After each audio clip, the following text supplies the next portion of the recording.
സമയം കഴിഞ്ഞില്ലേ? സ്വന്തം ബിസിനസ്സുകളിൽ മേഖലകളിൽ കഴിവ് തെളിയിച്ചവർക്ക് എന്തിനാണ് ലക്ഷങ്ങൾ മുടക്കിയുള്ള ഇത്തരം മോട്ടിവേഷൻ ക്ലാസുകൾ? എന്താണ് കോഴിക്കോട് സംഭവിച്ചത്? ഇത്തരം മോട്ടിവേഷനുകളിലെ ടോക്സിസിറ്റി എവിടെയാണ്, എങ്ങനെയാണ് എന്നുള്ളതാണ് നമ്മൾ നോക്കുന്നത്. നമുക്കൊപ്പം ചർച്ചയിൽ പങ്കുചേരുന്നത് ഗ്ലോബൽ മൾട്ടി പ്രൊഫഷണൽ നെറ്റ്വർക്കായ CSWA ഫൗണ്ടറും റോട്ടറി ക്ലബ്ബ് പ്രതിനിധിയും കോഴിക്കോട്ടെ ഈ പരിപാടിയുടെ സംഘാടക സമിതിയിൽ ഉണ്ടായിരുന്ന ശ്രീ സവീഷ്, ഒപ്പം സംരംഭകയായ ശ്രീലക്ഷ്മി CS, സൈക്കോളജിസ്റ്റായ സ്മിത സതീഷ് എന്നിവരാണ്.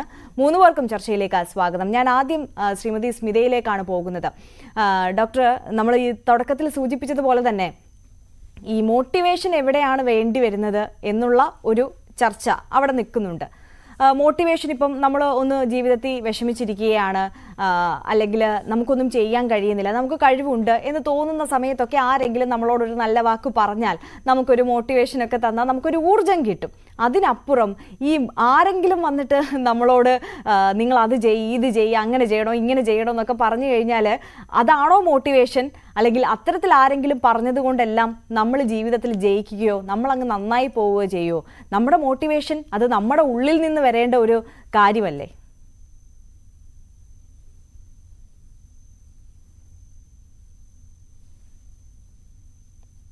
സ്മിത കേൾക്കുന്നുണ്ടോ? കേൾക്കുന്നുണ്ട്. മോട്ടിവേഷൻ എന്ന് പറയുമ്പോൾ നമ്മൾ ശരിക്കും നമ്മുടെ ഉള്ളിൽ നിന്ന് വരണം. പിന്നെ ബാഹ്യമായിട്ടുള്ളത് നമ്മൾ എടുക്കാന്ന് പറയും മോട്ടിവേഷൻ സൈക്കോളജി പ്രകാരം. പക്ഷെ നമ്മുടെ ഉള്ളില് ഇപ്പൊ ഒരു സക്സസ് ആയിട്ടുള്ള ആൾക്കാർക്ക് അതിന്റെ ആവശ്യമില്ല. ലോ മോട്ടിവേറ്റഡ് ആവുന്ന ആൾക്കാരുണ്ട്. അതായത് ഒന്നും ചെയ്യാൻ തോന്നുന്നില്ല, നമുക്ക് എന്തെങ്കിലും ഒരു പ്രോബ്ലം ഉണ്ടാവാണ്. അതായത് നമ്മൾ പറയും ഒരു ഡിപ്രഷന്റെ ഒരു സ്റ്റൈല്, ലേസിനെസ് ആവുക, നമുക്ക് ഒരു കാര്യം ചെയ്യാൻ പറ്റുന്നില്ല.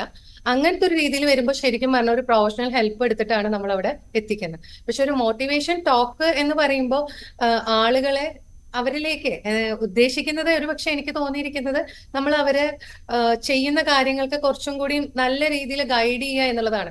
ഓൾറെഡി സക്സസ് ആയിട്ടുള്ള ആളുകൾ തന്നെയാണ്.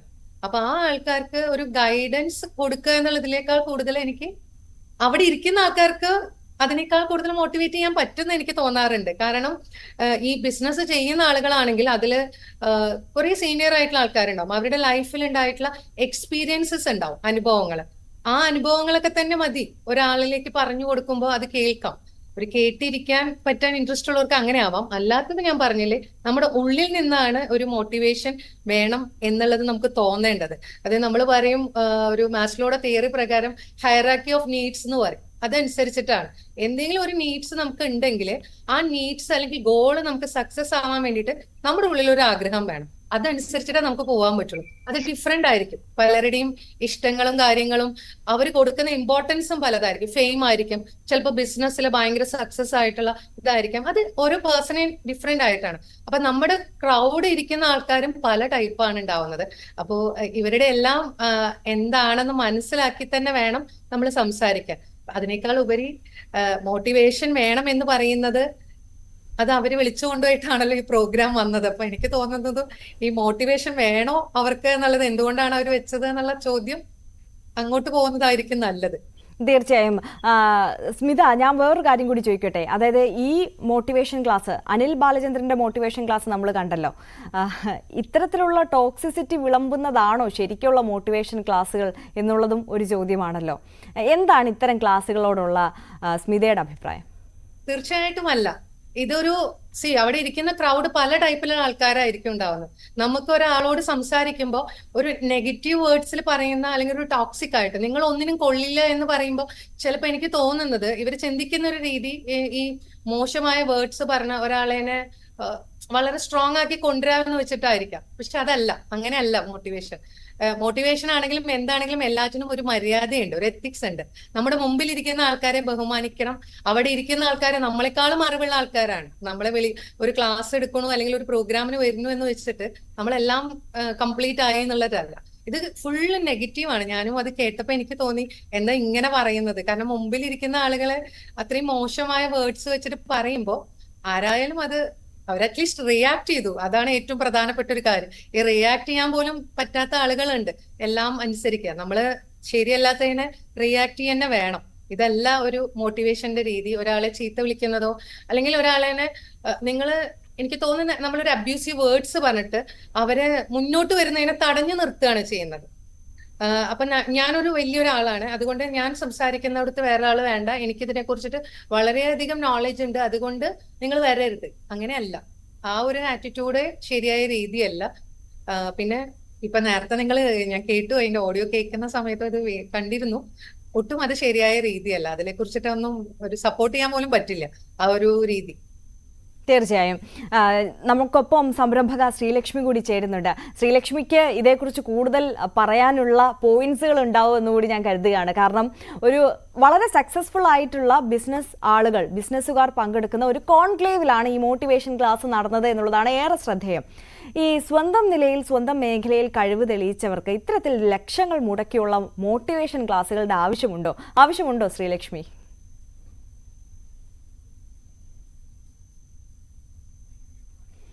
ശ്രീലക്ഷ്മി, മൈക്ക് മ്യൂട്ടാണ്, ഒന്ന് അൺമ്യൂട്ട് ചെയ്യാമോ?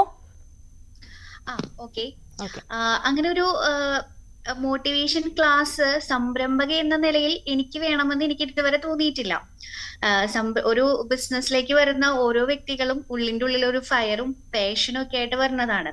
ഇപ്പൊ ഒരു തിയറി ക്ലാസ്സോ അല്ലെങ്കിൽ ഒരു മോട്ടിവേഷൻ ക്ലാസ്സോ കേട്ടിട്ട് സംരംഭം ചെയ്യാ എന്നുള്ളത് ഒട്ടും ശരിയായിട്ടുള്ള ഒരു കാര്യമാണെന്ന് തോന്നുന്നില്ല. ഇപ്പൊ നമ്മൾ പറയില്ലേ, എന്തും പഠിച്ച് ചെയ്യുന്നതും ഇപ്പൊ ചിലപ്പോൾ വീഴ്ചയിലൂടെ ചെയ്യുന്നതും നമ്മൾ ഇന്നും ഒരു എക്സ്പീരിയൻസ് ആയിരിക്കും. അതല്ലാതെ ഇവരൊക്കെ പറയുന്ന കാര്യങ്ങളൊക്കെ എല്ലാവർക്കും അറിയുന്ന കാര്യങ്ങൾ തന്നെയാണ്. ഇപ്പൊ എനിക്കാണെങ്കിലും 10 വർഷം കഴിഞ്ഞിട്ടുള്ളവർക്കാണെങ്കിലും അല്ലെങ്കിൽ ഒരു സ്റ്റാർട്ടപ്പ് എന്നുള്ള രീതിയിൽ 1 മാസം കഴിഞ്ഞിട്ടുള്ളവർക്കാണെങ്കിലും അറിയുന്ന കാര്യങ്ങൾ തന്നെയാണ്. അറ്റ്ലീസ്റ്റ് കോമൺ സെൻസ് ഉള്ള എല്ലാവർക്കും അറിയുന്ന സംഭവങ്ങൾ തന്നെ ബിസിനസ്സിൽ വരുന്നുള്ളൂ. ഞാനൊരു ടീച്ചറായിരുന്നു, പക്ഷെ ഞാൻ ടീച്ചിങ് പ്രൊഫഷനിൽ പഠിച്ചു വന്നിട്ടുള്ള കാര്യങ്ങൾ ഞാൻ എന്റെ ബിസിനസ്സിലേക്ക് അതിലേക്ക് മാറ്റി. പക്ഷെ എനിക്ക് അതിന്റെ പേരിൽ എനിക്ക് സക്സസ് ഉണ്ടായെന്ന് തന്നെയാണ് എനിക്ക് തോന്നുന്നത്. അപ്പൊ അതുകൊണ്ട് ഇങ്ങനെയുള്ള ഓരോ ക്ലാസ്സുകള് കുറെ പാവങ്ങളെ കഷ്ടപ്പെടുത്താനുള്ളതാണെന്ന് കുറച്ചും കൂടെ എന്താ പറയാ, അവർക്ക് കുറച്ചും കൂടെ ഡൗട്ട്സ് വരുള്ളൂ. ശരിക്കുള്ള ഒരു പോയിന്റിൽ നമ്മൾ ചിന്തിച്ച് പോകുന്നതിന് പകരം അവരെ ശരിക്കും പറഞ്ഞാൽ ഡൈവേർട്ട് ചെയ്യാണ് ഇത്തരം മോട്ടിവേഷൻ സ്പീക്കർ എന്നുള്ളത് എനിക്ക് തോന്നുന്നു.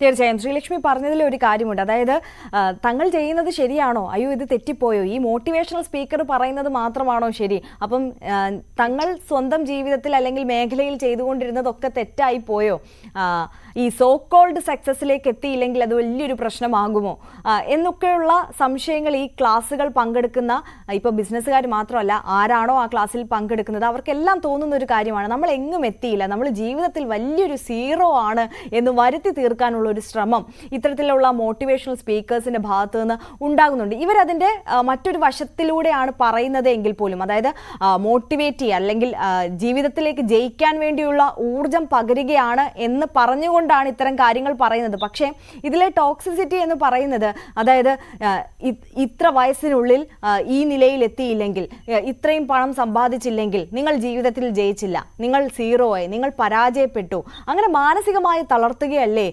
ഒരു വശത്ത് നോക്കുമ്പോൾ സത്യത്തിൽ ഇവരൊക്കെ ചെയ്തുകൊണ്ടിരിക്കുന്നത് സ്മിത? തീർച്ചയായിട്ടും നമ്മള് മുമ്പിലിരിക്കുന്ന ആൾക്കാരുടെ കഴിവുകളെ കണ്ടെത്താൻ സഹായിക്കുകയാണ് ചെയ്യേണ്ടത്. അപ്രീഷിയേറ്റ് ചെയ്യുക എന്നുള്ളതാണ് ഏറ്റവും പ്രധാനപ്പെട്ട ഒരു കാര്യം. അതൊരു വലിയ, നമുക്ക് ആർക്കാണെങ്കിലും നമ്മളൊരു കാര്യം ചെയ്തത് നല്ലത് എന്ന് പറഞ്ഞേക്കുമ്പോൾ നമുക്ക് കുറച്ചുകൂടി ധൈര്യവും കുറച്ചുകൂടി ചെയ്യാൻ ചെയ്യാം. നമ്മൾ ചെയ്തതൊക്കെ ശരിയല്ല എന്ന് നെഗറ്റീവായിട്ട് പറഞ്ഞുകൊണ്ടിരുന്നു കഴിഞ്ഞാൽ നമുക്കൊന്നും ചെയ്യാൻ തോന്നില്ല. അതിപ്പോ നമ്മള് സാധാരണ കുട്ടികളോട് സംസാരിക്കുകയാണെങ്കിൽ പോലും അവർക്ക് ഒരു ചെറിയ കാര്യം ശരിയായി കഴിഞ്ഞാൽ നമ്മൾ അതിനെ വാവ് ഇത് ഇത്ര ശരിയായല്ലോ, ഇനി ഒന്നും കൂടി ശ്രമിച്ചു നോക്ക്, നമുക്ക് ഇത് നേടിയെടുക്കാൻ പറ്റും. ആ ഒരു രീതിയിലാണ് ഞാനൊക്കെ അതിനെയാണ് മോട്ടിവേഷൻ എന്നതുകൊണ്ട് ഉദ്ദേശിക്കുന്നത്. നമ്മൾ അവരെ സ്റ്റെപ്പ് ബൈ സ്റ്റെപ്പ് ആയിട്ട് വെരി ഗുഡ് ചെയ്തോ, അവരെന്നെ ചെയ്യുന്നത്, നമ്മളല്ല. സത്യം പറഞ്ഞു കഴിഞ്ഞാൽ നമ്മുടെ ഒരു കഴിവല്ല. ഈ നിൽക്കുന്ന ഒരു ആൾക്കും മറ്റൊരാളെ മാറ്റാൻ പറ്റില്ല. നമുക്ക് എങ്ങനെയാണ് ഒരാളുടെ മൈൻഡിനെ മാറ്റാൻ പറ്റുന്ന, ഒരാളുടെ മൈൻഡിനെ മാറ്റാൻ പറ്റില്ല. നമ്മൾ ഏറ്റവും ബെസ്റ്റ് ആയിട്ട് നമുക്ക് കുറെ ഇപ്പൊ കരിയർ ആണ് നമ്മൾ കൊടുക്കുന്നതെങ്കിൽ നമ്മൾ ഒരുപാട് കരിയർ ഓപ്ഷൻസ് നമ്മൾ കൊടുക്കും. ഞാനൊരു എക്സാമ്പിൾ പറയാം, ഇങ്ങനെയൊക്കെ ചെയ്താൽ കൊടുക്കാം ഇന്നത് എന്നൊക്കെ പറയാം. അതുമാതിരി ബിസിനസ്സിൽ അറിയാൻ പറ്റുമെങ്കിൽ അതിനെക്കുറിച്ചുള്ള ഓപ്പർച്യൂണിറ്റീസ് എന്തൊക്കെയാന്നുള്ളത് അറിയുന്ന ഒരാളാണ്, ഒരു കൺസൾട്ടന്റ് ആണെങ്കിൽ ആൾക്ക് പറഞ്ഞു കൊടുക്കാൻ പറ്റും. മോട്ടിവേഷന്റെ ആൾക്കാർക്ക് അറിയുന്നവരുണ്ടാവുമായിരിക്കാം, പക്ഷെ എനിക്ക് തോന്നുന്നത് എക്സ്പേർട്ടിന് എന്തൊക്കെ ഉണ്ട് ഐഡിയാസ് എന്നുള്ളത് പറഞ്ഞു കൊടുക്കാൻ പറ്റും. അല്ലാതെ ഒരാളെ നമുക്ക് അഡ്വൈസ് ചെയ്ത് അല്ലെങ്കിൽ നീ ഇങ്ങനെ ആവണം എന്നൊന്നും പറയാൻ പറ്റില്ല. അതുമാതിരി നീ ഒന്നും ആയിട്ടില്ല, നീ ഒരു ബിഗ് സീറോ ആണ് എന്ന് പറയുന്നത് തന്നെ ഏറ്റവും നെഗറ്റീവ് ആയിട്ടുള്ള ഒരു വേർഡാണ്. എല്ലാ മനുഷ്യനും ഒരു കഴിവുണ്ട്. എല്ലാ മനുഷ്യനും ആ കഴിവ് കണ്ടെത്താൻ മറ്റൊരാൾക്ക് സാധിച്ചിട്ടില്ലെങ്കിൽ അവിടെ ആ പറയുന്ന ആളാണ് ഒരു വലിയ ഫെയിലിയർ ആവുന്നത്. കാരണം നമ്മുടെ മുമ്പിൽ ഇരിക്കുന്ന ആള് നമ്മൾ യുണീക്കാണ്. എല്ലാവർക്കും ഓരോ കഴിവുകൾ ഉണ്ട് എന്നുള്ളതിനെ അംഗീകരിക്കാൻ പറ്റണം. പിന്നെ ഞാൻ പറയില്ലേ, നമ്മുടെ മുമ്പിൽ ഇരിക്കുന്ന വ്യക്തിനെ നമ്മൾ റെസ്പെക്ട് ചെയ്യാൻ പറ്റണം. അതൊരു ചെറിയ കുട്ടിയാണെങ്കിലും എത്ര വലിയ ആളാണെങ്കിലും നമ്മൾ അവർ പറയുന്ന കാര്യങ്ങൾ കേൾക്കാനും അവരുടെ പ്രശ്നങ്ങൾ, അപ്പൊ ഞങ്ങളുടെ സൈഡിൽ എന്ന് പറയുമ്പോൾ ഒരാളുടെ പ്രശ്നം മനസ്സിലാക്കി അയാളുടെ ബാക്ക്ഗ്രൗണ്ട് എന്താണെന്ന് സ്റ്റഡി ചെയ്തിട്ട് ആ രീതിയിലാണ് അവർക്ക് എന്തെങ്കിലും പ്രശ്നമുണ്ടോ, അതിലെന്താ കുഴപ്പം, അങ്ങനെയാണ് നമ്മളുടെ ഒരു സൈഡിലേക്ക് കൊണ്ടുപോകുന്നത്. ഇപ്പൊ സ്കൂൾസിലാണെങ്കിലും ബാക്കി ഈവൻ ഇങ്ങനെയുള്ള സ്ഥലങ്ങളിലും ക്ലാസ് നമ്മൾ കൊടുക്കുന്ന സമയത്താണെങ്കിലും പോകുമ്പോൾ ഒരു മാനസികമായ പ്രശ്നങ്ങൾക്ക് എങ്ങനെ സ്ട്രെസ്സുകൾ കുറയ്ക്കാം, നമ്മുടെ പ്രശ്നങ്ങൾ, ഈ ഒരു രീതിയിലേക്കാണ് ഞാനൊക്കെ ഫോക്കസ് ചെയ്യാറുള്ളത്. കാരണം നമ്മുടെ ഉള്ളിലാണ് ഉള്ളത് ഈ ഒരു ആഗ്രഹം. ആ ആഗ്രഹത്തിൽ കൂടെ മുന്നോട്ട് പോകുമ്പോൾ സപ്പോർട്ടിങ് മാത്രമാണ് ഒരാൾക്ക് ചെയ്യാൻ പറ്റുള്ളൂ. അല്ലാണ്ട് നമ്മൾ ഒരാളെ പിടിച്ച് മാറ്റിയെടുക്കാമെന്നോ അല്ലെങ്കിൽ അവരെ ഉപദേശിച്ച് നന്നാക്കാം ഇല്ല, നമുക്ക് അങ്ങനെ പറ്റില്ല. അത് റൈറ്റ് ആയിട്ടുള്ള വേ അല്ല. ഒരാളെ ഉപദേശിക്കുക എന്ന് പറയുന്നതും അല്ല മോട്ടിവേഷൻ. ഒരു പക്ഷേ സൈക്കോളജിയുടെ ഒരു ബാക്ക്ഗ്രൗണ്ട് ഉള്ള ആളിന് ഒരു പക്ഷേ കുറച്ചുകൂടി ആളുകളെ മുമ്പിലിരിക്കുന്നത് ആരാണ് എന്ന് മനസ്സിലാക്കി അവർക്ക് വേണ്ട കണ്ടന്റ് എന്താണ്, അവർക്ക് എന്താണ് വേണ്ടതെന്ന് മനസ്സിലാക്കി കൊടുക്കാൻ അത്തരത്തിൽ ശ്രമിക്കുന്ന ആളുകൾ കൂടി അവർക്കേ പറ്റൂ എന്നുകൂടി ഉണ്ടല്ലേ? ഇതിലെന്താന്ന് വെച്ച് കഴിഞ്ഞാൽ ഈ വന്നിരിക്കുന്ന എല്ലാവരുടെയും പല ഇഷ്യൂസ് ഉണ്ട്. ഈ ഒരു ബിസിനസ് മെൻ അല്ലെങ്കിൽ ബിസിനസ് വിമൻ ആണെങ്കിലും അവർക്ക് അവരുടെ ഫാമിലി ഉണ്ട്. ഫാമിലി എന്നുള്ള സപ്പോർട്ട്, ഫാമിലി എന്നുള്ള ഇഷ്യൂസ്, ഇതെല്ലാം അവരെ ബാധിക്കുന്ന പ്രശ്നങ്ങളാണ്. ഇതെല്ലാം അവർക്ക് ശരിക്കും പ്രശ്നങ്ങളാവുന്നുണ്ട്. അപ്പൊ അതായത് അവർക്ക് എന്താണ് പ്രശ്നങ്ങൾ എന്നുള്ളത് നമ്മൾ ആദ്യം സ്റ്റഡി ചെയ്യാതെ ഒരു കോമൺ ആയിട്ട് പറയുമ്പോൾ നമുക്ക് വരുന്ന കോമൺ കോസസിനെ കുറിച്ചിട്ട് മൊത്തത്തിൽ നമുക്കൊന്ന് പറയാം. ഇപ്പൊ നമ്മളൊരു വെള്ളപ്പൊക്കം വന്നാൽ എന്ത് ചെയ്യാൻ പറ്റും എന്നൊക്കെ പറയുന്ന മാതിരിയാണ് ഒരു പ്രശ്നം വരുമ്പോഴുള്ള കോമൺ കാര്യങ്ങൾ. പക്ഷെ അത് ഓരോ ബിസിനസ് ആൾക്കാർക്കും വ്യത്യസ്തമാണല്ലോ ഉണ്ടാവുക. അവരുടെ ബിസിനസ്സും ഡിഫറെന്റ് ആണ്. ആ വ്യക്തികൾക്ക് അനുസരിച്ചിട്ടായിരിക്കണം മൊത്തത്തിൽ നമുക്ക് പറയാം. പിന്നെ പേഴ്സണലി ആണ് ഇങ്ങനത്തെ കാര്യങ്ങൾ ചിലത് കൊടുക്കാൻ പറ്റുള്ളൂ. പിന്നെ ഒരു കോമൺ ടോപ്പിക്കിലേക്ക് കൊണ്ടുവരുന്ന സമയത്ത് എപ്പോഴും എല്ലാവർക്കും ഓക്കെ ആവുന്ന ചില ടോപ്പിക്കുകളെ നമ്മൾ കൊണ്ടുവന്ന് അവരെ ഒരു സപ്പോർട്ട് ചെയ്യുന്ന രീതിയിലാവണം. അതാണ് തോന്നിയത്. തീർച്ചയായും ശ്രീലക്ഷ്മി, ഈ പൊതുവെ നമുക്ക് സമൂഹത്തിന് നമുക്ക് എല്ലാവർക്കും ഉള്ള ഒരു വിഷയമാണ് ഈ ട്രെൻഡിന് പുറകെ പോവുക എന്നുള്ളത്. ആവശ്യമില്ലെങ്കിൽ പോലും തെറാപ്പിയും ഈ മോട്ടിവേഷനും ഒക്കെ ട്രെൻഡ് ആയതുകൊണ്ട് അതിന് പിന്നാലെ പോകുന്ന ഒരു പ്രവണത സ്വാഭാവികമായി നമ്മുടെ സമൂഹത്തിൽ കാണുന്നുണ്ട്. ഒരു പക്ഷേ ഇത്തരം ലക്ഷങ്ങൾ മുടക്കി ആയിരങ്ങൾ മുടക്കിയൊക്കെ ഇത്തരത്തിലുള്ള ക്ലാസ്സുകൾക്ക് പോകാനുള്ള പ്രചോദനവും അതുതന്നെയാകാം. ഈ അനിൽ ബാലചന്ദ്രനെ പോലുള്ള ആളുകളുടെ, അതിപ്പം അനിൽ ബാലചന്ദ്രൻ എന്ന് പറയുമ്പോൾ അതൊരു മുഖമായി നമുക്ക് ഈ ഇഷ്യൂവിൻ്റെ പേരിൽ നമ്മുടെ മുന്നിൽ നിൽക്കുന്നു. ഇത്തരം ഒരുപാട് ആളുകളെ നമുക്ക് യൂട്യൂബിലൊക്കെ സെർച്ച് ചെയ്താൽ തന്നെ കാണാൻ സാധിക്കും. ഇത്തരത്തിലുള്ള ആളുകളുടെ സംസാരത്തിലെ ക്ലാസ്സുകളിലെ ന്യൂനതകൾ അത് എന്താണ് എന്ന് ശ്രദ്ധിച്ചിട്ടുണ്ടോ ശ്രീലക്ഷ്മി? ന്യൂനതകൾ എന്ന് വെച്ചിട്ടുണ്ടെങ്കിൽ ഇപ്പോ നമ്മളിപ്പോ എന്താ പറയാ, എനിക്ക് തോന്നിയിട്ടുള്ള ഒരു കാര്യം, നമ്മളിപ്പോ ഒരു പണിക്കന്മാരെടുത്തിക്കോ അല്ലെങ്കിൽ ഈ പറഞ്ഞ ജ്യോതിഷം അന്ധവിശ്വാസങ്ങൾക്ക് പുറകെ പോകുന്ന പോലെയുള്ള ഒരു സമൂഹം നമ്മുടെ നാട്ടിലുണ്ട്. ഓക്കെ, വിശ്വാസമല്ലാത്ത ഒരു അന്ധവിശ്വാസം. അപ്പൊ അതുപോലെ മുന്നിലിരിക്കുന്ന ബിസിനസ്സുകാരെല്ലാവരും സ്ട്രെസ് ഉള്ളവരായിരിക്കും, ടെൻഷൻ ഉള്ളവരായിരിക്കും, അവർക്ക് റിസ്ക് ഉണ്ട്, ചാലഞ്ചസ് ഉണ്ട്, എല്ലാം ഫേസ് ചെയ്യുന്നതാണ് ബിസിനസ്സുകാരെന്നുള്ളത് ഈ പറഞ്ഞ കൺസൾട്ടൻസിനാണെങ്കിലും മോട്ടിവേഷൻ സ്പീക്കേഴ്സിനാണെങ്കിലും എല്ലാവർക്കും പ്രകടമാണ്. അപ്പൊ അങ്ങനെ വന്നിരിക്കുന്ന ആൾക്കാരുടെ മുമ്പിൽ ചിലപ്പോ കോടികളുടെ സ്ട്രെസ് ഉള്ള ആൾക്കാരായിരിക്കും, ചിലപ്പോ 1000 രൂപയുടെ 2000 രൂപയുടെ സ്ട്രെസ് ഉള്ള ബിസിനസ്സുകാരായിരിക്കും.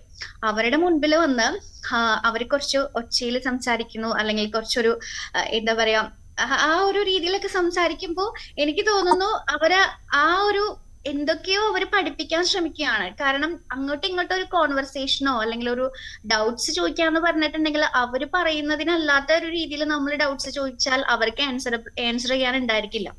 ഇപ്പൊ ഈ പറഞ്ഞ മോട്ടിവേഷൻ സ്പീക്കേഴ്സിന്റെ ഒക്കെ കാര്യത്തില് അവര് കുറെ കാര്യങ്ങൾ പറയും. പക്ഷെ എന്റെ ഒരു പേഴ്സണൽ ഒപ്പീനിയനിൽ ഞാൻ ഇവരുടെയൊക്കെ എന്തൊക്കെയാണ് ഇവര് ചെയ്യുന്നതെന്ന് നോക്കാറുണ്ട്. ഇവര് ചെയ്യുന്ന ബിസിനസ്സിലൊന്നും ഇവര് സക്സസ്ഫുൾ ആയിരിക്കില്ല. അല്ലെങ്കിൽ അവരുടെ ഒരു പോസ്റ്റ് ഇടുമ്പോൾ 5 ലൈക്കോ 10 ലൈക്കോ ഒക്കെ ആയിരിക്കും കിട്ടുക. അവർ ഈ ആയിരക്കണക്കിന് ആൾക്കാരുടെ അടുത്ത് പറയുന്നത് നിങ്ങൾക്ക് ഇത്രയും ലൈക്ക് വരണമെന്നുണ്ടെങ്കിൽ നിങ്ങൾ ഇങ്ങനത്തെ കാര്യങ്ങൾ ചെയ്യൂ, അല്ലെങ്കിൽ നിങ്ങൾക്ക് ഇത്രയും ടേൺ ഓവർ ഉണ്ടാക്കണം എന്നുണ്ടെങ്കിൽ ഇത്രയൊക്കെ ചെയ്താൽ മതി. അപ്പൊ ഞാൻ പേഴ്സണലി എപ്പോഴും ചോദിക്കാറുണ്ട്, അല്ലെങ്കിൽ നമ്മുടെ അടുത്തുള്ള സുഹൃത്തുക്കളോട് പറയാറുണ്ട്, ഇവർക്ക് ഇത്രയൊക്കെ പറയാന്നുണ്ടെങ്കിൽ എന്തുകൊണ്ട് അവർക്ക് അവരുടെ കാര്യത്തില് ഇത്രയും കുറച്ചല്ലേ വരുന്നുള്ളൂ. അപ്പൊ അവര് പറയുന്ന കാര്യങ്ങളും പ്രവർത്തിക്കുന്ന കാര്യങ്ങളും രണ്ടും രണ്ടായിട്ട് എനിക്ക് എപ്പോഴും തോന്നാറുണ്ട്. തീർച്ചയായും ശ്രീലക്ഷ്മി പറഞ്ഞത് ഒരു വളരെ പ്രധാനപ്പെട്ട കാര്യമാണ്. അതായത് ഇപ്പോൾ സമൂഹ മാധ്യമത്തിൽ അടക്കം ചർച്ച ചെയ്യുന്ന ഒരു വിഷയമുണ്ട്. ഈ മോട്ടിവേഷൻ കൊടുക്കുന്നതല്ലാതെ ഈ മോട്ടിവേഷണൽ സ്പീക്കേഴ്സ് എന്താണ് ജീവിതത്തിൽ ചെയ്യുന്നത് എന്നുള്ളത്. അവർ ഏതെങ്കിലും മേഖലകളിൽ ഇത്തരത്തിൽ സക്സസ്ഫുൾ ആയി കാണിക്കുകയോ അല്ലെങ്കിൽ അങ്ങനെ എന്തെങ്കിലും അനുഭവ സമ്പത്തിന്റെ പുറത്തൊക്കെയാണോ ഈ സംസാരിക്കുന്നത്? പലരും അങ്ങനെ സംസാരിക്കുന്നവരുണ്ട്, ഇല്ലെന്നല്ല. പക്ഷേ പലരും അത്തരത്തിൽ വലിയ ക്വാളിറ്റി ഒന്നും ഉള്ള ആളുകളല്ല ഇത്തരത്തിൽ വന്ന് നിന്ന് സ്റ്റേജിൽ നിന്ന് സംസാരിക്കാൻ എന്നുള്ളതാണ്. ഇതേക്കുറിച്ച് കൂടുതൽ സംസാരിക്കാൻ ഏറ്റവും അനുയോജ്യനായിട്ടുള്ള വ്യക്തി ശ്രീ സവീഷ് തന്നെ നമ്മളോടൊപ്പം ചേരുന്നുണ്ട്. റോട്ടറി ഇന്റർനാഷണലിന്റെ പ്രതിനിധിയായിട്ടാണ് അദ്ദേഹം നമ്മളോടൊപ്പം ചേരുന്നത്. ഈ പരിപാടിയുടെ സംഘാടകൻ കൂടിയായിരുന്നു. ശ്രീ സവീഷ്, സത്യത്തിൽ ഈ അനിൽ ബാലചന്ദ്രനെ നിങ്ങൾ അതിഥിയായി വിളിക്കുമ്പോൾ, മോട്ടിവേഷണൽ സ്പീക്കറായിട്ട് വിളിക്കുമ്പോൾ നമുക്കറിയാം അദ്ദേഹം വളരെ ഒരു ക്രൗഡ് പുള്ളറാണ്, വളരെ ഫേമസ് ആയിട്ടുള്ള ഒരു മോട്ടിവേഷണൽ സ്പീക്കറാണ്. പക്ഷേ അദ്ദേഹത്തിനെ ഈ പരിപാടിയിലേക്ക് ഇൻവൈറ്റ് ചെയ്തതിന് ശേഷം ഇത് പാളിപ്പോയി, നിങ്ങൾ വിചാരിച്ച പോലെ ആയിരുന്നില്ല എന്ന് തോന്നിപ്പോയ ആ ഘട്ടം ഏതായിരുന്നു? സത്യത്തിൽ നമ്മൾ അനിൽ ബാലചന്ദ്രനെ പറ്റിയിട്ട് ഞാൻ ഓൾറെഡി മുന്നേക്ക് പറഞ്ഞതാണ്. ഞാൻ ഒരുപാട് സോഷ്യൽ മീഡിയയിൽ ആക്റ്റീവായ ഒരാളല്ല. അതുകൊണ്ട് തന്നെ പല വീഡിയോസും ഞാൻ കണ്ടിട്ടില്ല. എന്റെ മുന്നിലേക്ക് ഒരു 3-4 വീഡിയോസ് മാത്രമാണ് പുള്ളിയുടെ വന്നത്. അത് കണ്ടപ്പോൾ ഞങ്ങളുടെ ഫീൽഡ് എന്ന് പറയുന്നത് ഓഡിറ്റിംഗ് അങ്ങനത്തെ മേഖലകളാണ്. അപ്പം ഞാൻ കണ്ടപ്പോൾ ബഡ്ജറ്റ് അനലൈസിസിനെ പറ്റി പറയുന്നുണ്ട്. അതേപോലെ ഒരു ബിസിനസ്സുകാരൻ ചെയ്യേണ്ട കുറേ അങ്ങനത്തെ ലീഗൽ സൈഡുകളൊക്കെ പറയുമ്പോൾ എനിക്ക് തോന്നി ഈ സാപ്റ്റാണ് ആ വ്യക്തി എന്ന് തോന്നിയോണ്ടാണ് ഞാൻ ആ വ്യക്തിയെ സെലക്ട് ചെയ്യുന്നതും നമ്മൾ അതായിട്ട് മുന്നോട്ട് പോവുകയും ചെയ്യുന്നത്. പക്ഷെ പിന്നെയുള്ള ഓരോ വീഡിയോസ് എനിക്ക് എന്റെ സുഹൃത്തുക്കൾ വഴി കിട്ടിയ സമയത്ത് അതിൽ കുറച്ചും കൂടി നമ്മൾ യൂസ് ചെയ്യുന്നതിനെക്കാട്ടും ശക്തമായ പല വാക്കുകളും പറഞ്ഞപ്പോൾ എനിക്കത് മുന്നോട്ട് പോകുമെന്ന് അറിയില്ല. ആ സമയത്ത് ഞാൻ പുള്ളിയെ വിളിക്കുന്നുണ്ടായിരുന്നു. പുള്ളിയെ വിളിച്ച് ഞാൻ പറഞ്ഞു, നിങ്ങൾ ഈ കോഴിക്കോട് വരുമ്പം ഞങ്ങളൊക്കെ പൊതുവെ കുട്ടികളോടൊക്കെ സംസാരിക്കുമ്പം നിങ്ങൾ എന്ന് പറയുള്ളൂ. കോഴിക്കോട്ടുകാരെ എപ്പോഴും പറയും ജി എന്നുള്ള വേർഡാ യൂസ് ചെയ്യാന്ന്. എന്നാൽ പോലും നിങ്ങൾ എന്ന് പറഞ്ഞിട്ടാണ് നമ്മൾ പൊതുവെ അധികം അങ്ങനെ ചീത്ത വിളിയോ തെറിവിളിയോ ഒന്നും യൂസ് ചെയ്യാറില്ല. അപ്പൊ അങ്ങനെ യൂസ് ചെയ്യണം. അപ്പൊ എനിക്ക് അവിടുന്ന് കിട്ടിയ മറുപടി, ഞങ്ങൾ മലപ്പുറത്ത് പെരിന്തൽമണ്ണയിൽ നല്ലൊരു ക്ലാസ് എടുത്തിട്ടുണ്ട്, അതന്നെ വളരെ വിജയകരമായിട്ടാണ് അത് അവസാനിപ്പിച്ചത്. അതുകൊണ്ട് ആ കാര്യത്തിൽ നമ്മൾ ടെൻഷൻ അടിക്കേണ്ടെന്നാണ് പുള്ളിയുടെ സൈഡിൽ നിന്ന് എനിക്ക് കിട്ടിയ ഉത്തരം. അതുകൊണ്ടാണ് പിന്നെ എന്തായാലും അഡ്വാൻസ് ഒക്കെ കൊടുത്തുപോയി. പിന്നെ പിന്മാറാനും പറ്റില്ല. ലോകം മുഴുവൻ പോസ്റ്റർ അടിച്ചു കഴിഞ്ഞു. അപ്പൊ പിന്നെ മുന്നോട്ട് പോകാല്ലാതെ വഴിയില്ല. നമ്മൾ അതായിട്ട് ഇതാക്കി. മുൾമുനിയിൽ എത്തിയ ഭാഗം എന്ന് പറയുന്നത് നമ്മളൊരു 1:45 പുള്ളി സ്റ്റാർട്ടിങ് എന്ന് പറയുന്നത്. 2 മണിയായിട്ടും പുള്ളി എത്തുന്നില്ല. പുള്ളി എക്സ്പെക്ട് ചെയ്ത ക്രൗഡ് അവിടെ ഇല്ല എന്നാണ് പുള്ളി പറഞ്ഞ കാരണം. അത് ശരിക്കും വല്ലാത്തൊരവസ്ഥ തന്നെയായിരുന്നു അത്. കാരണം നമ്മൾ അത്രയ്ക്കും നെർവസ് ആയ ഒരു ടൈം. മാത്രമല്ല അദ്ദേഹം അതിനകത്ത് തന്നെ ആ സ്റ്റേജിൽ നിന്ന് തന്നെ പറയുന്ന ഒരു കാര്യമുണ്ട്. അതായത് ഞാൻ ഫുൾ പേയ്മെന്റ് വാങ്ങിയിട്ടാണ് നിൽക്കുന്നത്, ഇനി എനിക്ക് എന്തു ആവാം എന്നുള്ളൊരു ഭാവത്തിലുള്ളൊരു സംസാരം ഉണ്ടായിരുന്നല്ലോ. അത് ശരിക്കും മോട്ടിവേഷൻ നൽകുന്നതാണോ ആർക്കെങ്കിലും? അല്ല, അതൊരു മോട്ടിവേഷൻ ആണോ എന്ന് ചോദിച്ചു കഴിഞ്ഞാൽ തീർച്ചയായിട്ടും നമ്മളെ ഒരിക്കലും ഒരു കസ്റ്റമറോട് ചെയ്യേണ്ട വേർഡ് അല്ല അത്. കാരണം ഞാൻ എപ്പോഴും ചിന്തിക്കുന്ന ഒരു വേർഡ് ഉണ്ട്, കസ്റ്റമർ ഇസ് കിങ് എന്ന് പറഞ്ഞാലും satisfied customer is the best advertisement. നമ്മളൊരു ഫീൽഡിൽ നമ്മൾ എപ്പോഴും ഉപയോഗിക്കുന്ന ഒരു വേർഡാണ്. കാരണം നമ്മളൊരു കസ്റ്റമർ എത്രത്തോളം ഹാപ്പി ആണെങ്കിലോ എന്നാൽ മാത്രമേ അയാൾ അത് 2-4 ആവുള്ളൂ, 4-8 ആവുള്ളൂ. പക്ഷെ ഞാൻ അന്ന് ഒരു കസ്റ്റമറാണ്. കാരണം പുള്ളിയുടെ കസ്റ്റമറാണ് ഞാൻ ഹാപ്പി ആവുകയാണ് വേണ്ടത്. പകരം പുള്ളി എന്നെ ടെൻഷൻ ആക്കുകയാണ് ചെയ്യുന്നത്. കാരണം അത് മാത്രമല്ല, സ്റ്റേജിലേക്ക് കയറി പുള്ളി എന്നോട് പറഞ്ഞ ആദ്യത്തെ വേർഡ്, എന്നോടല്ല പബ്ലിക്കായിട്ട് പറയുന്ന വേർഡ്, ഞാൻ തീ തീറ്റിപ്പിച്ചു എന്നാണ്. അദ്ദേഹത്തിന്റെ കലിപ്പ് തീരുന്നവരെ തീ തീറ്റിപ്പിച്ചു. ശരിക്കും അങ്ങനെ ചെയ്യണം എന്നുണ്ടെങ്കിൽ ഞാൻ അദ്ദേഹത്തിന്റെ ശത്രു ആയിരിക്കണം, കസ്റ്റമർ ആവരുത്. പ്രതികാര ബുദ്ധിയോടുകൂടി അങ്ങനെ ചെയ്യണം എന്നുണ്ടെങ്കിൽ അതൊരു മനുഷ്യത്വമുള്ള ഒരാൾക്ക് ചെയ്യാൻ പറ്റുമെന്ന് എനിക്ക് തോന്നുന്നില്ല. തീർച്ചയായും. വേറൊരു കാര്യം കൂടി, അതായത് ഇപ്പൊ പറഞ്ഞത് റെസ്പെക്ട് എന്ന് പറയുന്ന ഒരു സംഭവം ഉണ്ടല്ലോ, അത് ആരായിക്കോട്ടെ ഓപ്പോസിറ്റ് നിൽക്കുന്നത്, അവര് പൊസിഷൻ വൈസ് ഏത് മേഖലയിലുള്ളവരായിക്കോട്ടെ, ഏത് പൊസിഷനിലുള്ളവരായിക്കോട്ടെ, എല്ലാവരോടും നമ്മൾ സമൂഹത്തിലായാലും വീട്ടിലായാലും എല്ലാം പരസ്പരം സംസാരിക്കുമ്പോഴും ഇടപെടുമ്പോഴും ആ ഒരു റെസ്പെക്റ്റ് കീപ്പ് ചെയ്യേണ്ടത് വളരെ പ്രധാനപ്പെട്ട ഒരു കാര്യമാണ്. അതാണ് അവിടെ പ്രാഥമികമായി ഇല്ലാതായി പോയൊരു കാര്യം. വേറൊരു കാര്യം ശ്രീ സവീഷ്, ഇത്തരത്തിൽ ഇപ്പോൾ താങ്കൾ ഉൾപ്പെടെയുള്ള അവിടെ ഉണ്ടായിരുന്ന ആളുകളെല്ലാം വളരെ വലിയ ബിസിനസ്സുകാരാണ്, തൻ്റെ സ്വന്തം മേഖലകളിൽ കഴിവ് തെളിയിച്ച ആളുകളാണ്. നിങ്ങൾക്കൊക്കെ ഇനിയും ഇത്തരത്തിലുള്ള ആളുകളുടെ മോട്ടിവേഷൻ വേണമെന്ന് വിശ്വസിക്കുന്നുണ്ടോ? മോട്ടിവേഷൻ എന്ന് പറഞ്ഞാൽ നമ്മളിപ്പോ ഇന്നിപ്പോ പല ചാനലുകളും അതേപോലെ തന്നെ പല ആൾക്കാരും പറയുന്ന ഒരു വേർഡ് ഉണ്ട്. നമ്മളിപ്പം ഡോക്ടർ ആണെങ്കിൽ പോലും കൺസൾട്ടിങ് ആവശ്യമാണ്. ചില സമയത്ത് നമുക്ക് ചില കാര്യങ്ങളിൽ നമുക്കൊന്നും ചിന്തിക്കാൻ പറ്റാത്ത അവസ്ഥയോ അല്ലെങ്കിൽ ചില തെറ്റുകൾ വരികയോ ചെയ്യും. അപ്പൊ നമ്മൾ എന്തായാലും ഒരു സെക്കൻഡ് ഓപ്ഷനോ അല്ലെങ്കിൽ സെക്കൻഡ് ആൾക്കാരുടെ ഒപ്പീനിയൻ എടുക്കും. അതൊക്കെ ന്യായമായ കാര്യമാണ്. പ്രത്യേകിച്ച് നമ്മൾക്ക് ഏത് വ്യക്തിയാണെങ്കിലും നമുക്ക് ഏത് ഭാഗത്ത് ഒരു സീനിയർ ആയ ആൾക്കാരുടെ അടുത്തുനിന്ന് അല്ലെങ്കിൽ ഒരു എക്സ്പെർട്ട് ആയ ആൾക്കാരുടെ അടുത്തുനിന്ന് ഒപ്പീനിയൻ വേണം, അല്ലെങ്കിൽ ഒരു ചെറിയ അഡ്വൈസ് വേണം. അത് സ്വാഭാവികം മാത്രമാണ്. അപ്പം അതിന് നമ്മൾ ഓപ്റ്റ് ചെയ്തപ്പോൾ ഇങ്ങനെ ആയിപ്പോയെന്ന് മാത്രം. അതെ, ഓപ്റ്റ് ചെയ്തപ്പോൾ ആ ഒരു തെറ്റ് പറ്റിയെന്ന് ഇപ്പോൾ തോന്നുന്നുണ്ട്. ഈ എക്സ്പീരിയൻസ് ഉള്ള ആളുകളുടെ കയ്യിൽ നിന്ന് നമുക്ക് എക്സ്പേർട്ട് അഡ്വൈസ് വേണം എന്ന് പറയുമ്പോൾ നമ്മൾ തിരഞ്ഞെടുക്കുന്ന ആളുകൾക്ക് അതിനുള്ള ക്വാളിറ്റി ഉണ്ടോ എന്ന് കൂടി ക്രോസ് ചെക്ക് ചെയ്യണം, അല്ലേ? തീർച്ചയായിട്ടും ക്രോസ് ചെക്ക് ചെയ്യണം. കാരണം അല്ലെങ്കിൽ നമുക്ക് ഇപ്പൊ പറ്റിയ മാതിരി ഒരു പറ്റല് വീണ്ടും പറ്റും. ഇതിന് ശേഷം അവിടെ ഉണ്ടായിരുന്ന ആ കോൺക്ലേവിൽ പങ്കെടുത്ത ബാക്കി ബിസിനസ് ആളുകളുടെ ഉള്ള പ്രതികരണം അതെങ്ങനെയാണ് വന്നത്? കാരണം പ്രോഗ്രാം ഇതുവരെ ഇന്നിപ്പം അവസാനം 22-ാം തീയതി പ്രോഗ്രാം കഴിഞ്ഞവരെ പ്രോഗ്രാം എല്ലാം കളർഫുൾ ആയിരുന്നു. എല്ലാവരും നന്നായി എൻജോയ് ചെയ്തു. നല്ല ക്രൗഡുള്ളായിരുന്നു. പ്രത്യേകിച്ച് നല്ല മഴ ഉണ്ടായിട്ട് പോലും പ്രോഗ്രാമിന് ഒരുപാട് ആളുകൾ വന്നിട്ടുണ്ട്. അനിൽ ബാലചന്ദ്രന്റെ പ്രോഗ്രാം ആണെങ്കിലും നമുക്ക് തുടങ്ങേണ്ടത് 2 മണിയായിരുന്നു. പക്ഷെ അത് നമ്മൾ 4:30 വരെ പുള്ളിക്ക് സമയം കൊടുത്തെങ്കിലും പുള്ളി 5:30-ക്കാണ് അവസാനിപ്പിച്ചത്. അതുകൊണ്ട് തന്നെ അവിടെ വന്ന ഓഡിയൻസ് ആരും അതിന്റെ മുകളിൽ ഒരു പരാതിയും പറഞ്ഞില്ല. ആളുകൾക്ക് ആകെ കൂടി ആളുകളുടെ മുന്നിൽ ഉപയോഗിക്കുന്ന വാക്കുകൾ അല്ലെങ്കിൽ അദ്ദേഹത്തിന്റെ പെരുമാറ്റത്തെ മാത്രമേ എതിർപ്പുള്ളൂ.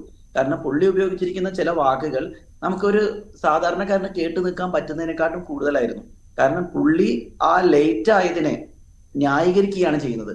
ചിലപ്പം ആ സ്റ്റേജിൽ കയറുന്നതിന് മുന്നേ ഞങ്ങൾ തന്നെ അവിടെ നമ്മളെ ആങ്കർ തന്നെ അനൗൺസ് ചെയ്തത് അനിൽ സാർ എത്തിക്കൊണ്ടിരിക്കുകയാണ്, ബ്ലോക്ക് ആയിട്ടാണ് എത്താത്തത് എന്നുള്ള രീതിയിലാണ്. അല്ലാതെ ഒരിക്കലും ഞങ്ങൾ ഇങ്ങനൊരു ഇഷ്യൂ പബ്ലിക്കിന്റെ മുന്നിലേക്ക് എത്തിച്ചിട്ടില്ല. പക്ഷെ പുള്ളിയും അത് ന്യായീകരിച്ച് പറയുകയായിരുന്നെങ്കിൽ ഒരു കുഴപ്പമില്ലാതെ അവസാനിക്കുമായിരുന്നു. അതിന് പകരം അതിനെ തെറിവിളി ഉപയോഗിക്കുക, ഞാൻ എന്റെ കലിപ്പ് തീരുന്നവരെ പ്രതികാരം ചെയ്തു എന്ന് പറയാം, അതൊരു മോട്ടിവേഷണൽ ട്രെയിനർക്ക് പറ്റിയ വാക്കുകളല്ല.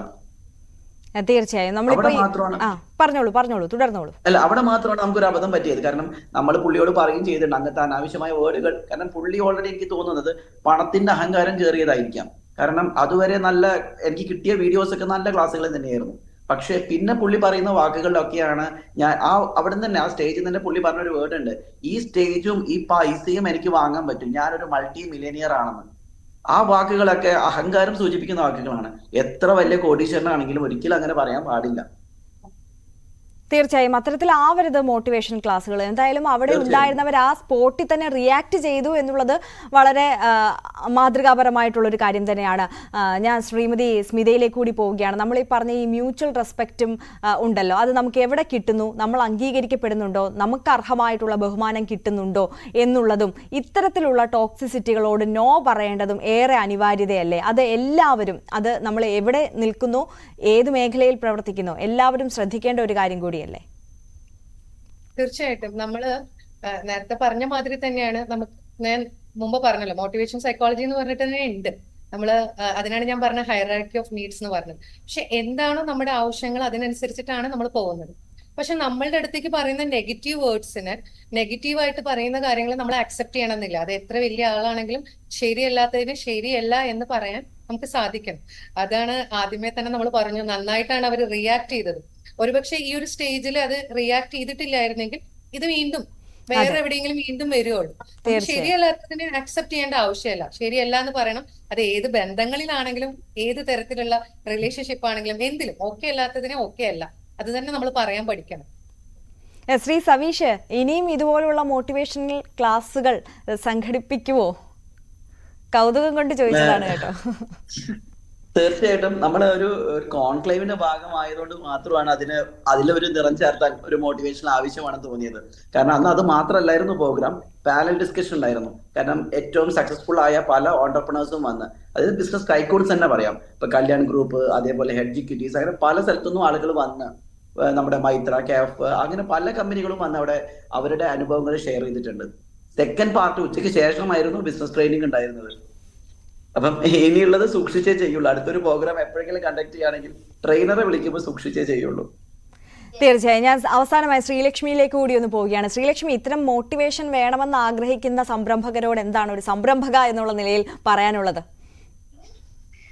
മോട്ടിവേഷൻ എന്ന് വെച്ചിട്ടുണ്ടെങ്കിൽ ഞാനിപ്പോ സ്മിത ചേച്ചിനെ എനിക്ക് നേരിട്ട് അറിയാം. ഓക്കെ, സ്മിത ചേച്ചി എന്ന് പറഞ്ഞാൽ ഒരു പേഴ്സണൽ ആയിട്ടുള്ള നമ്മുടെ ഇമോഷൻസിനെയും അല്ലെങ്കിൽ ഫീലിങ്സിനെയും ഒക്കെയാണ് നമ്മൾക്ക് മോട്ടിവേറ്റ് ചെയ്യുന്നത്.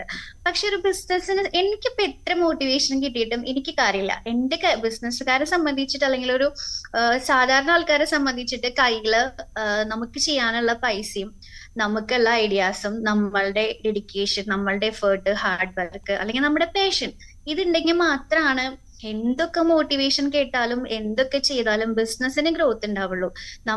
ഞാനിപ്പോ ഒരു കോസ്മെറ്റിക്സ് പ്രൊഡക്ട്സ് ആണ് ചെയ്യുന്നത്. എനിക്ക് മോട്ടിവേഷൻ കേട്ടിട്ട് എനിക്ക് സെയിൽസ് ഉണ്ടാവണം എന്നില്ല. എനിക്ക് സ്റ്റോക്ക് ഇറക്കാനുള്ള പൈസ എനിക്ക് കിട്ടണം. അപ്പൊ എന്നെ പോലെയുള്ള ഒരുപാട് പേർക്ക് കുറെ മോട്ടിവേഷൻ ക്ലാസ് കേട്ടുകൊണ്ട് ഒന്നും ബിസിനസ്സിൽ ഗ്രോത്ത് ഉണ്ടാവില്ല, ഇൻകം ഉണ്ടാവില്ല.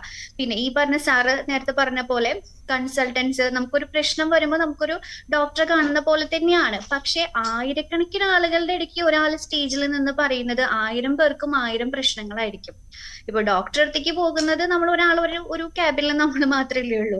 1000 പേര് 1000 പ്രശ്നങ്ങൾ. ഇപ്പൊ നിങ്ങളിപ്പോ ഒരു 3 മണിക്കൂറായിരിക്കും നമ്മളൊരു ട്രെയിനിങ് കൊടുക്കുക. അവിടെ ഇരിക്കുന്ന ആൾക്കാർക്ക് ഒന്നും ചിലപ്പോ ഒരു പ്രശ്നമില്ലാത്ത ആൾക്കാരായിരിക്കും ഇരിക്കുന്നുണ്ടാവുക, അല്ലെങ്കിൽ വേറെ പ്രശ്നങ്ങളായിരിക്കും. അപ്പൊ ഇത്രയും കുറെ ആൾക്കാർക്ക് ഒരു ട്രെയിനിങ് എന്ന് പറയുന്നതിലും നല്ലത് അങ്ങനെ അത്രയും ജെന്യുവൻ ആയിട്ട് നമുക്ക് നമ്മുടെ ബിസിനസ് സംരംഭം വളർത്തണം എന്നുണ്ടെങ്കിൽ കുറച്ച് പേർക്ക് ഒരു ചെറിയൊരു ക്യാബിൻ പോലെ സെറ്റ് ചെയ്ത ചെറിയൊരു ട്രെയിനിങ് കൊടുക്കുകയാണെന്നുണ്ടെങ്കിൽ ഉള്ളത് നന്നായിട്ട് ക്വാളിറ്റി ടൈം ആയിട്ട് നമുക്ക് അതിനെ മാറ്റാൻ പറ്റുമെന്ന് എനിക്ക് തോന്നുന്നു. തീർച്ചയായും. എന്തായാലും നമ്മുടെ സമയം ഇവിടെ അവസാനിക്കുന്നത് കൊണ്ടാണ് ഇടപെടുന്നത്. എന്തായാലും നമ്മളോടൊപ്പം ഈ ചർച്ചയിൽ പങ്കെടുത്ത അതിഥികൾ ശ്രീമതി സ്മിത, ശ്രീ സവീഷ്, ഒപ്പം ശ്രീമതി ശ്രീലക്ഷ്മി, വളരെ നന്ദി ചർച്ചയിൽ പങ്കെടുത്തതിനും ഞങ്ങൾക്ക് വേണ്ടി ഇത്രയും സമയം ചെലവഴിച്ചത്. ചർച്ച ഇവിടെ പൂർണ്ണമാവുകയാണ്. നമസ്കാരം.